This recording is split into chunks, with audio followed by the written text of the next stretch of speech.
Chapter number 4 દ્વિઘાત સમીકરણ બરાબર। તો આજે આપણે દ્વિઘાત સમીકરણ વિશે ભણવાના છે।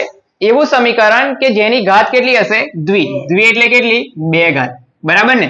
અત્યાર સુધી આપણે બહુપદી ભણ્યા છે બરાબર, દ્વિચલ સુરેખ સમીકરણ ભણી ગયા, પણ દ્વિચલ સુરેખ સમીકરણ ની અંદર આપણે શું જોયું કે એની અંદર ચલ કેટલા હતા 2 હતા બરાબર। એક ચલ x આવતો હતો અને બીજો ચલ y આવતો હતો। અહીં માત્ર ખાલી એક જ ચલ આવશે બરાબર ને। અને અહીં આ ચેપ્ટર ની અંદર આપણે ચલને મતલબ x ચલ લઈએ છીએ બરાબર। કોઈ એક તમને ઉદાહરણ આપું છું, 2x² વત્તા 3x વત્તા 4 બરાબર 0। આ એક સમીકરણ છે બરાબર, જેની અંદર ચલ કયો છે x છે। તો અહીં તમે ચલની ઘાત જોશો તો અહીં x ની ચલ 1 છે, અહીં ચલ x ની ઘાત કેટલી છે 2 છે। માટે આ જે સમીકરણ છે એ સમીકરણની ઘાત કેટલી થઈ 2 ઘાત થઈ ને। તો આપણે આ જે સમીકરણ છે એને કયું સમીકરણ કહીશું દ્વિઘાત સમીકરણ, કે આની જે સમીકરણની ઘાત કેટલી છે દ્વિ એટલે કે 2 ઘાત। તો આને આપણે દ્વિઘાત સમીકરણ કહીશું બરાબર, ખબર પડી બધાને? ઓકે। હવે આ તમે જોશો તો અહીં તો ચલ x છે બરાબર, અહીં x² છે, આની બાજુમાં x છે બરાબર, અને પ્લસ અહીં જે સંખ્યાઓ છે 2 છે 3 છે 4 છે બરાબર। આ બધી સંખ્યાઓ કેવી સંખ્યાઓ છે? વાસ્તવિક સંખ્યાઓ। વાસ્તવિક સંખ્યાઓ કે સંખ્યા રેખા ઉપરની વાસ્તવિક સંખ્યાઓ છે બરાબર। વાસ્તવિક સંખ્યાઓ એટલે એવી સંખ્યાઓ કે એની જગ્યાએ તમે બરાબર માઇનસ સંખ્યાઓ બરાબર, બધી ધન સંખ્યાઓ, એ બધી સંખ્યાઓ લઈ શકો। તો આ જે આપણે વાસ્તવિક સંખ્યાઓને દર્શાવવા માટે સ્મોલ abcd નો ઉપયોગ કરીશું, એટલે કે x² ની બાજુમાં a, એની બાજુમાં b, અને આ જે છેલ્લી વાસ્તવિક સંખ્યા છે એના માટે c, એના બરાબર 0।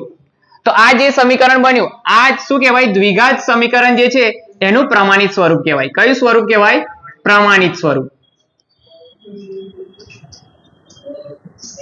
એટલે કોઈ પણ દ્વિઘાત સમીકરણ હોય એ આ રીતે લખાય। ક્લિયર? ખબર પડી? ઓકે, ચાલો એના અમુક ઉદાહરણ લઈએ। ધારો કે કોઈ લખું છું 3x² વત્તા 7x વત્તા 2 બરાબર 0। એના પછી 4x² વત્તા 3x વત્તા 4 બરાબર 0। ત્રીજું x³ વત્તા 8x વત્તા 5 બરાબર 0। ક્લિયર? આ બધા શું છે? દ્વિઘાત સમીકરણના ઉદાહરણ છે। શું આ બધા દ્વિઘાત સમીકરણના ઉદાહરણ છે? ના, નથી। કેમ? કારણ કે છેલ્લું જો મેં ઘાત કેટલી લખી છે 3, એટલે આ દ્વિઘાત સમીકરણ કહેવાય ના। કયું થઈ જાય? ત્રિઘાત થઈ જાય। ક્લિયર? તો અહીં તમે જોશો તો આ બધા કેવા લાગે છે? આના પ્રમાણિત સ્વરૂપે ગોઠવેલા લાગે છે બરાબર। આની નીચે જુઓ ax² વત્તા bx વત્તા c બરાબર 0। ક્લિયર? તો અહીં જોઈને આપણે એવું કહી શકીએ કે ભાઈ x² નો સહગુણક અહીં a બરાબર કેટલા થશે 3, અહીં b બરાબર કેટલા છે 7, c બરાબર કેટલા છે 2। ક્લિયર?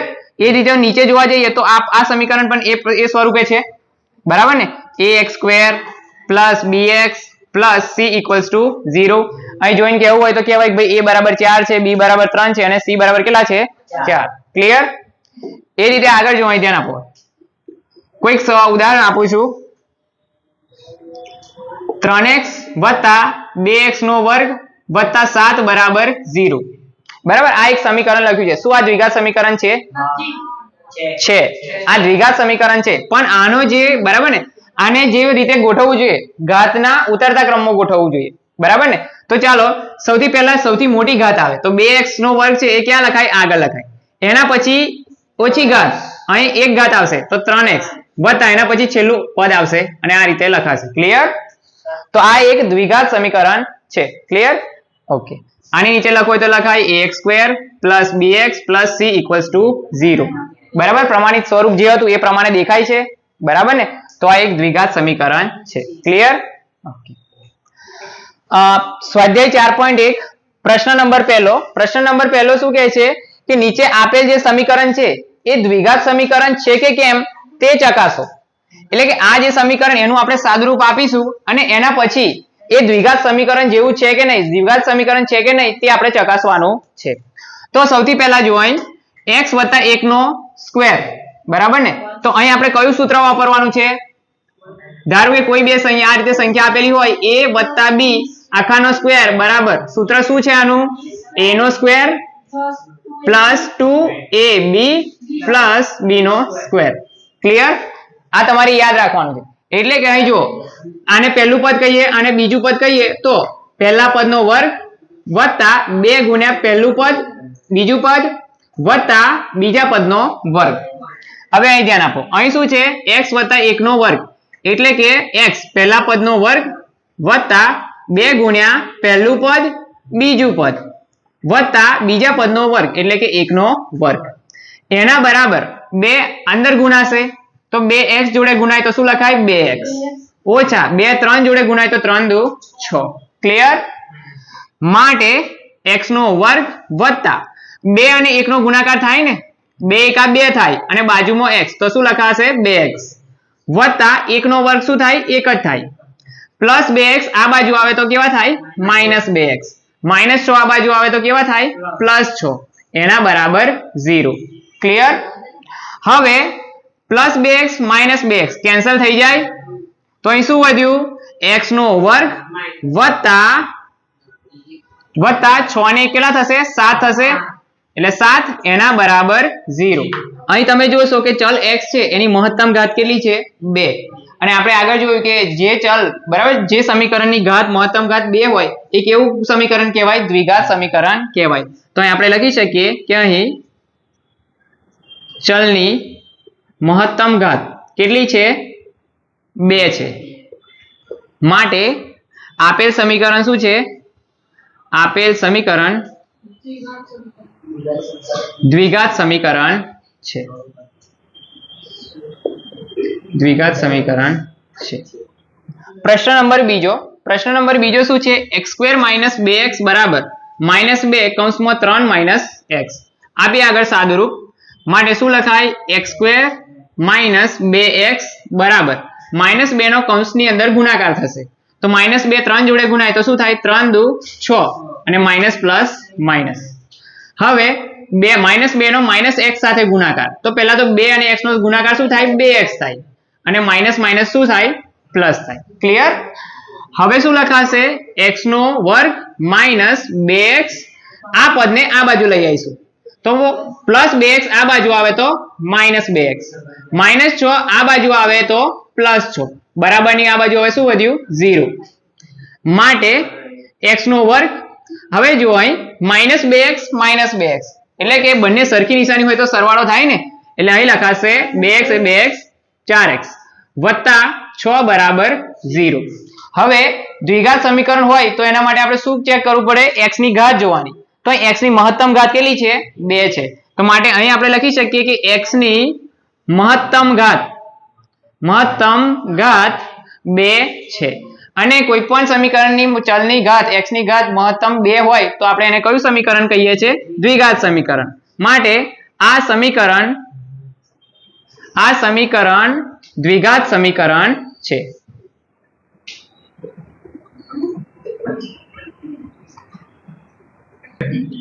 ધ્યાન આપો હવે પ્રશ્ન નંબર ત્રીજાની અંદર આ કૌંસનો આની સાથે આપણે શું કરવાનું છે ગુણાકાર કરવાનો છે તો ગુણાકાર કઈ રીતે તો સૌથી પહેલા આ જે x છે એ x નો આખા કૌંસ સાથે ગુણાકાર થશે એ ગુણાકાર થઈ ગયા પછી આ જે -2 છે એનો આખા કૌંસ સાથે ગુણાકાર થશે એ રીતે આપણે સાદુરૂપ આપીશું બરાબર તો લખીશું માટે x આ જે x છે એ x નો આખા કૌંસ સાથે ગુણાકાર થશે એટલે કે x ગુણ્યા x + 1 થયું આ પૂરું થયું પછી -2 આ -2 નો આખા કૌંસ x + 1 સાથે શું થશે ગુણાકાર થશે બરાબર અહીંયા પણ એ જ કરવાનું છે પહેલા આ x નો આખા કૌંસ સાથે ગુણાકાર કરવાનો છે x કૌંસમાં x + 3 શું લખાશે પછી -1 કૌંસમાં x + 3 ક્લિયર આટલું બધાને હવે ધ્યાન આપજો શું કર્યું છે ખબર પડી ને બધાને હા માટે હવે આ x છે એ કૌંસની અંદર ગુણાશે તો x ગુણ્યા x નો વર્ગ પ્લસ x નો 1 જોડે ગુણાકાર થશે તો x હવે -2 નો x + 1 સાથે ગુણાકાર થશે -2 ગુણ્યા x તો લખાશે -2x 2 અને 1 નો ગુણાકાર -2 ગુણ્યા +1 તો શું થશે પ્લસ માઇનસ થાય અને 2 એકા 2 એના બરાબર x નો કૌંસ સાથે ગુણાકાર x ગુણ્યા x નો વર્ગ વત્તા x નો 3 સાથે ગુણાકાર 3x હવે અહીં જુઓ -1 નો આખા કૌંસ સાથે ગુણાકાર થશે -1 નો x જોડે ગુણાકાર થાય તો -x ગુણ્યા 1 શું થાય x થાય -1 નો +3 સાથે ગુણાકાર માઇનસ થાય અને 3 એકા 3 થાય ક્લિયર? આટલી બધાને ખબર પડી? હા. હવે ધ્યાન આપો, બરાબરની આજુબાજુ જો સરખું સરખું હોય ને તો કેન્સલ થઈ જાય. કઈ રીતે કેન્સલ થઈ જાય? તો ધ્યાન આપો, અહીં x સ્ક્વેર છે, હવે પછી આ પ્લસ x સ્ક્વેર તમે આ બાજુ લાવશો તો માઇનસ x સ્ક્વેર થાય. x સ્ક્વેર માંથી x સ્ક્વેર જાય તો 0 થઈ જાય ને, પણ આપણે અહીં સીધા જ કેન્સલ કરી દેજો. બંને બાજુ સરખું સરખું હોય શું થઈ જશે? કેન્સલ. તો પ્લસ x સ્ક્વેર બંને સરખું એટલે કેન્સલ થઈ જાય. બરાબર? બીજું કઈ કેન્સલ થાય છે? ના, અહીં માઇનસ x છે અને પ્લસ x છે એટલે ના થાય. બરાબર? ધ્યાન આપો. હવે થોડું વધારે સાદું રૂપ આપીએ. પ્લસ x માઇનસ 2x અલગ અલગ નિશાની એટલે બાદ બાકી થશે. 2x માંથી 1x જાય તો કેટલા x વધે? 1x વધે ને, પણ અહીં માઇનસ 2 મોટા છે એટલે આગળ નિશાની કઈ આવશે? માઇનસ. આમાં ખબર પડી બધાને? જો અહીં શું હતું? આ x છે એટલે આ બીજું કઈ નહીં પણ 1x છે એવું કહેવાય. 2x માંથી 1x બાદ કરે તો 1x બાકી રહેવાનો, અને માઇનસ 2 મોટા કે 1 મોટા? ઓકે, તો આની નિશાની આવે માઇનસ. ક્લિયર? આ માઇનસ x માઇનસ 2 બરાબર આ બાજુ ધ્યાન આપો. હવે 3x ઓછા x તો કેટલા x? 2x વધે માઇનસ 3. ક્લિયર બધાને? બરાબર ને? 3x માંથી 1x જાય તો 2x વધે અને બાજુવાળા માઇનસ 3. માટે હવે શું કરીશું આપણે? આ જે છે આ સમીકરણ આ બાજુ બધા લઈ આવીશું તો માઇનસ 2x આ બાજુ x છે, આ પ્લસ 2x આ બાજુ આવે તો માઇનસ 2x, આ માઇનસ 2 છે આ બાજુ, આ માઇનસ 3 આ બાજુ આવે તો પ્લસ 3. એના બરાબર આ બાજુ શું વધે? 0. માટે સરખી નિશાની એટલે સરવાળો થાય. 1x અને બીજા 2x તો ટોટલ કેટલા x થાય? 3x. માઇનસ 2 પ્લસ 3 અલગ અલગ નિશાની બાદ બાકી. 3 માંથી 2 જાય તો કેટલા વધે? 1. 2 મોટા 3 મોટા? 3 મોટા તો એની નિશાની મૂકવાની પ્લસ 1 બરાબર 0. બરાબર? તો અહીં તમને ચલ જે x છે એ x ની ઘાત કેટલી દેખાય છે? x ની ઘાત કેટલી છે? 1 છે. બરાબર ને? તો આપણે તો દ્વિઘાત સમીકરણ બનાવવું હોય તો ઘાત કેટલી જોઈએ? 2 જોઈએ, પણ અહીં તો ઘાત કેટલી છે? 1 છે. માટે આપણે કહી શકીએ કે આ સમીકરણ દ્વિઘાત સમીકરણ નથી. દ્વિઘાત સમીકરણ નથી.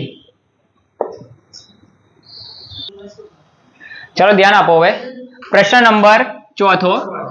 પ્રશ્ન નંબર ચોથો કઈક આવો છે. x માઇનસ 3 કૌંસમાં 2x વત્તા 1 બરાબર x ગુણ્યા x વત્તા 5. બરાબર? તો અહીં શું થશે? સૌથી પહેલા આગળ દાખલામાં કરીએ પ્રમાણે x નો આખા કૌંસ સાથે ગુણાકાર, પછી માઇનસ 3 નો આખા કૌંસ સાથે ગુણાકાર.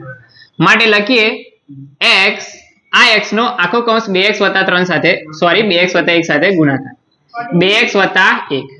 એના પછી માઇનસ 3, આ માઇનસ 3 નો કૌંસ સાથે ગુણાકાર, 2x વત્તા 1. એના બરાબર આ બાજુ શું થશે? આ x નો કૌંસની અંદર ગુણાકાર થશે. x ગુણ્યા x શું થાય? x નો વર્ગ વત્તા x નો 5 જોડે ગુણાકાર 5x. માટે હવે આ x નો કૌંસ સાથે ગુણાકાર કરીશું. 2x ગુણ્યા x એટલે 2 અને x ગુણ્યા x શું થાય? x નો વર્ગ થાય વત્તા x નો 1 સાથે ગુણાકાર x, માઇનસ 3 નો કૌંસ સાથે ગુણાકાર તો શું લખાશે? 3 દુ 6 થશે, 6x. બરાબર? નિશાની કઈ આવશે? માઇનસ. Minus plus minus. એટલું યાદ રાખવાનું હંમેશા જ્યારે કૌંસની બહાર માઇનસની નિશાની હોય તો અંદરની નિશાનીઓ ચેન્જ થઈ જાય. જો અહીં પ્લસ હતા તો માઇનસ થાય, અહીં પ્લસ છે તો અહીં પણ કેવા થશે? માઇનસ થશે. એટલે કે માઇનસ 3 એકા 3 એના બરાબર x નો વર્ગ વત્તા 5x. ક્લિયર બધાને? હવે ધ્યાન આપો, અહીં 2x નો વર્ગ, અહીં ધ્યાન આપો, પ્લસ x માઇનસ 6x તો કેટલા? 6x માંથી 1x બાદ કરે એટલે કેટલા x વધે? 5x. અહીં 1x હતો અને અહીં 6 છે એટલે 6 અને 1 માં 6 મોટા એટલે નિશાની કઈ આવશે? અહીં માઇનસ ની. ક્લિયર? ખબર પડી ને? અલગ અલગ નિશાની એટલે બાદ બાકી થાય. 6x માંથી 1x બાદ કરે તો 5x વધે અને મોટી સંખ્યા 6 છે એટલે નિશાની પણ શું આવશે? માઇનસ. અહીં શું વધ્યું? માઇનસ 3 એના બરાબર x નો વર્ગ વત્તા 5x. હવે બરાબરની આ બાજુ આપણે શું રાખવાનું? લાસ્ટમાં શૂન્ય રાખવાનું. તો આ બધું બરાબરની આ બાજુ લઈ આવવાનું. તો આ બાજુ શું છે? 2x નો વર્ગ છે. આ પ્લસ x સ્ક્વેર આ બાજુ આવે તો કેવા થાય?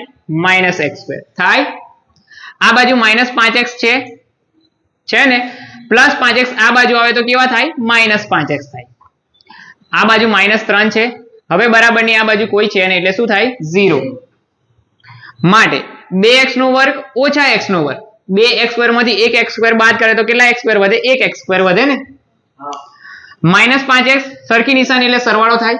5x વત્તા 5x કેટલા થાય 10x બંનેની નિશાની માઇનસ એટલે આની પણ નિશાની માઇનસ શું વધ્યું હવે -3 બરાબર 0 તો અહીં જુઓ મિત્રો જે ચલ x છે એની મહત્તમ ઘાત કેટલી છે 2 એટલે અહીં લખી શકાય x ની મહત્તમ ઘાત કેમ મિત્રો મહત્તમ લખીએ છીએ મહત્તમ એટલે મોટામાં મોટી વધારે વધારે અહીં તો ચલ 2 જગ્યાએ x દેખાય છે ને પણ અહીં x ની ઘાત કેટલી છે 1 છે તો અહીં મહત્તમ આપણે મોટી ઘાત જોવાની તો અહીં ચલની જે x છે x ની મોટી મહત્તમ ઘાત 2 છે x ની મહત્તમ ઘાત 2 છે અને કોઈ પણ x ની મહત્તમ ઘાત 2 મળે તો આપણે એને શું કહીએ છીએ દ્વિઘાત સમીકરણ માટે આપેલ સમીકરણ